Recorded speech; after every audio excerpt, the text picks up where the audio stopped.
The Nittany Lions took down the Spartans 35-16 this past Saturday. In the final regular game of the season and the last game of quarterback Sean Clifford's college career, Penn State secured a record of 10-2 and strengthened their case for a bowl game. Welcome back to Penn State Sports Night. I'm Kendall Stalicky, joined alongside CheRanda Hammond and Ethan Ellis. The Lions end their season ranked number 8 in the country, but still have yet to figure out how to beat the top two powerhouses of the Big Ten. So what does this mean in terms of a New Year's Six bowl game for Penn State, and what lies ahead for the team with a new starting quarterback? Let's get into it. So guys, let's start with the game this past Saturday. It was a bittersweet day for Penn State, with it being Sean Clifford's last game and time to hand the reins over to Drew Allar. So what do you think of Clifford's final performance, and how do you think the team looked overall against Michigan State?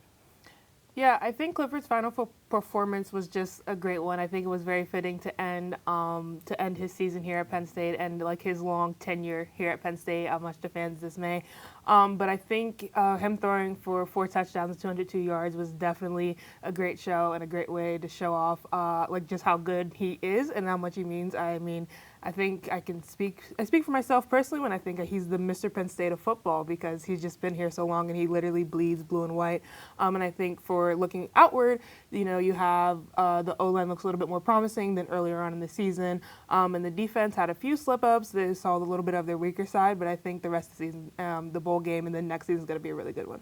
Yeah, Sean Clifford had a really good final game, and I was really impressed to see that. But we also had a new player break out, Theo Johnson, 3 catches for 62 yards and 2 touchdowns. I was really impressed with how he came in, especially because Penn State is still missing Parker Washington. So Theo Johnson really came in huge there for Penn State in his absence and really helped out Sean Clifford. And I was also really impressed by how the offensive play calling got aggressive and they got tricky with it. They had Keandre Lambert-Smith throw a touchdown pass to Theo Johnson. So I was really happy to see how Penn State is trying new things, especially before this bowl game, which might be a New Year's Six bowl game. So Penn State definitely wanting to try out some new things, but they really still need to fix that offensive line. The run game was not great in this game, so I think that if they can get the offensive line to A, give Clifford more time, and B, open up more holes for the running backs, then Penn State's going to look pretty good in this bowl game.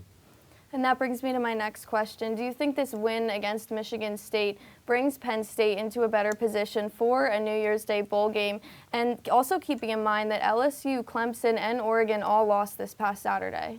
Yeah, I'm really looking at Penn State to be making a New Year's Six bowl, and really they should, based off of their performance this year. They're ranked 8th in the AP poll at least. They're 10-2. So the New Year's Six bowl I'm looking at right now is the Cotton Bowl. A lot of people are saying Rose Bowl, but I don't think that's in Penn State's reach with Ohio State losing to Michigan as badly as they did. I don't think they're going to make the college football playoffs, which would mean they automatically go to the Rose Bowl. But the Cotton Bowl, I definitely see Penn State going to. They won it back in 2019 against Memphis. So I think that Penn State's going to probably play in that against what looks to be Tulane. It's usually against a group of 5 team. And also I see them playing in the Citrus Bowl. I think that this is a great opportunity once again for Penn State to show off their talent. It's not a New Year's Six bowl game, but it's still basically one step down from it. Usually played against an SEC team, so should be pretty exciting. Yeah, I think it's kind of crazy. I definitely think Penn State will definitely hear their name called for a New Year's Six bowl sitting at 10-2. But the bowls for me, I think it's either going to be Rose Bowl or Cotton, and it's actually pretty funny because I thought about this earlier today. You mentioned how Ohio State is more likely to go to the Rose Bowl. And for me, I know when I was younger, whenever I thought of the Rose Bowl, I would think of Ohio State. So if they go, I feel like it'll just be like coming full circle. I would love for Penn State to go out to California, but like you said, Ohio State losing to Michigan and not making it to the playoffs would definitely consider them for that. So I think Penn State going to the Cotton Bowl or the Citrus Bowl would be great for either of them. Definitely, and I think the future of this team looks very positive considering they came into this season not even being in the top 25, and they have a fully loaded roster for next season.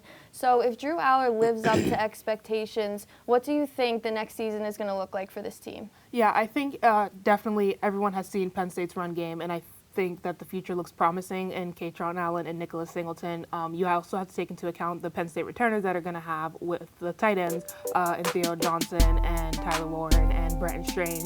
and then also the wide receivers that Penn State might be getting back. More than likely, Keandre Lambert-Smith, Parker Washington is still kind of up in the air, but you add that, and then the 2 4-stars they got coming in the O-line. The 2 4-stars that Penn State has coming in for the O-line that they recruited. I think Penn State's going to have a great season next season. It's going to be a good one. Yeah, not to play the pessimist here, but I think next season for Penn State is going to be really a season of adjusting. Drew Aller and Nicholas Singleton, while they look like they're going to be good in the backfield, I think they're still going to have to adjust, especially with Sean Clifford not being there. But I think towards the second half of the season, when they have their bigger games, when they have Michigan State, Michigan, Ohio State, I think that's when we'll start to see them shine. But going down the road and in future seasons to come, Penn State has a really great opportunity to make some noise. Definitely. I think it's going to be really exciting to see what this team can bring to the table next year. It wasn't always pretty, but by ending the season 10-2 and positioning themselves for a bowl game, this team and Sean Clifford are going out on a high note. That's all we have for this edition of Penn State Sports Night. Now we wait and see what bowl game the Lions will secure and if new starting quarterback Drew Aller can position Penn State for a national championship. For CheRanda Hammond and Ethan Ellis, I'm Kendall Stalicky. Thanks for watching and have a great night. Hey everybody, thank you for tuning into this edition of Penn State Sports Night. We hope you liked that segment. And we're sure there's other Penn State Sports Night segments that you are going to love as well. Be sure to subscribe to our YouTube channel for more content. And check us out on social media for updates and behind-the-scenes clips and pics. Follow us on Twitter at PSSN TV and on Instagram at PSU Sports Night to keep up with all the action. For all of us here at the Belisari Media Center, we are Penn State Sports Night.